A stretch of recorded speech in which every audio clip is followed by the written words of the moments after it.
Welcome to Smart Business Analysis, where we simplify business analysis concepts and empower you to succeed in your projects. In today's video, we'll explore how stakeholder management can make or break a project from a business analyst's perspective. Today we're diving deep into the world of project management, but with a twist. We're talking about the people, the stakeholders. These are the users, the managers, the sponsors, basically anyone who has skin in the game. And let me tell you, they can make or break your project. Think of it like this. You could have the most innovative, well-designed project plan in the world. But if you don't have your stakeholders on board, it's like having a rocket without fuel. You're not going anywhere. We're going to break down why stakeholder management is crucial, how it can go wrong, and most importantly, how you can absolutely nail it. So if you're ready to take your project management skills from good to, make sure you stick around because we're about to get into it. Now, as a business analyst, you're not just gathering requirements and documenting processes. You're the bridge between the stakeholders and the team actually building the project. You're the translator, the negotiator, the peacemaker. Okay, maybe not the peacemaker all the time, but you get the idea. Stakeholder management isn't just about sending out status updates or scheduling meetings. It's about building real, genuine relationships. It's about understanding their needs, their concerns, and their expectations, because let's be real, everyone has their own agenda. Your job is to find that sweet spot where everyone feels heard, their needs are met, and the project can move forward smoothly. When you have stakeholders who trust you, who believe in the project, and who feel like their voices are heard, that's when the magic happens. They become your champions. They advocate for your project. They help you overcome obstacles. They become, dare I say, your secret weapon. But here's the flip side. When stakeholder management is done poorly or worse, ignored altogether, it's like planting seeds in bad soil. You might start with the best intentions, but without the right environment, things will wither and die. So, bottom line, stakeholder management isn't just a box to check, it's the foundation upon which successful projects are built. Alright, let's talk about the dark side for a second. What happens when stakeholder management goes wrong? Well, imagine this. You're working on a new CRM system for the sales team. Sounds great, right? But here's the catch. You didn't involve the sales team at all during the planning phase. You didn't ask them about their pain points, their workflows, or their preferences. You just assumed you knew what was best. And now you're rolling out this shiny new system that no one wants to use. The sales team is resistant to change. They don't understand how it works. They're frustrated. And guess what? Adoption rates are abysmal. This, my friends, is a classic example of poor stakeholder management. And it can manifest in so many ways. Missed deadlines, scope creep, conflicts between teams, low morale. It's like a domino effect.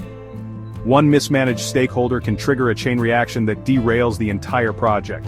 But here's the thing. It's often the things you don't see coming that cause the biggest problems. A stakeholder who feels ignored might not always voice their concerns directly. Instead, they might withdraw from the project, withhold critical information, or even worse, actively work against you. The key takeaway here is that neglecting your stakeholders is a recipe for disaster. It's like trying to run a marathon with a sprained ankle. You might start strong, but you're bound to crash and burn eventually. Okay, enough with the doom and gloom. Let's talk about how to actually win at this whole stakeholder management game. First things first, identify your stakeholders. This seems obvious, but you'd be surprised how often it's overlooked. Who are the key players? Who are the influencers? Who are the potential roadblocks? Once you know who you're dealing with, you can start to prioritize them. Not all stakeholders are created equal. Some have more influence, some have different needs, and some require a different level of attention. And that's where stakeholder mapping comes in. This is basically a visual tool that helps you categorize your stakeholders based on their power, interest, and influence. It's like having a cheat sheet for understanding your stakeholders. Next up, engage early and engage often. Don't wait until the last minute to loop in your stakeholders. Involve them from the get-go. Have those initial conversations. Get their buy-in early on. This builds trust, manages expectations, and reduces the chances of surprises down the road. Remember, communication is key, but it's not just about talking, it's about listening. Really listening. Understand their concerns, their perspectives, and their ideas. And don't just listen passively. Show empathy. Acknowledge their feelings. Let them know that you value their input. Finally, be transparent. Keep them in the loop throughout the entire project lifecycle. Regular updates, progress reports, and open channels of communication are essential. But remember, tailor your communication to your audience. Not every stakeholder needs to know every single detail. Let's bring this to life with a real-world example. Imagine a retail company that's implementing a brand new inventory management system. Big project, lots of stakeholders.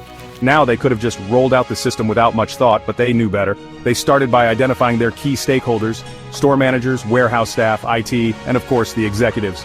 They held workshops and focus groups to understand their needs and concerns. They incorporated feedback into the system design. And when it came time to roll out the system, they did it in phases, starting with pilot stores and gathering feedback along the way. The result? A smooth implementation, high adoption rates, and a system that actually worked for everyone. This is the power of stakeholder management done right. It's not just about avoiding disasters, it's about setting your project up for success. Look, I know some of you might be thinking, this stakeholder management stuff sounds like a lot of work. And you're right, it is. But as a business analyst, it's not just part of your job, it's your superpower. It's what separates the good from the great. When you master stakeholder management, you're not just managing projects, you're managing expectations, you're managing relationships, and ultimately, you're managing success. You become the go-to person, the problem solver, the one who can bring everyone together to achieve a common goal. So, embrace it, hone your skills, become a stakeholder whisperer. Trust me, it's a game changer. And action. Alright, we've covered a lot of ground today. We talked about the importance of stakeholder management, the pitfalls to avoid, and the keys to success.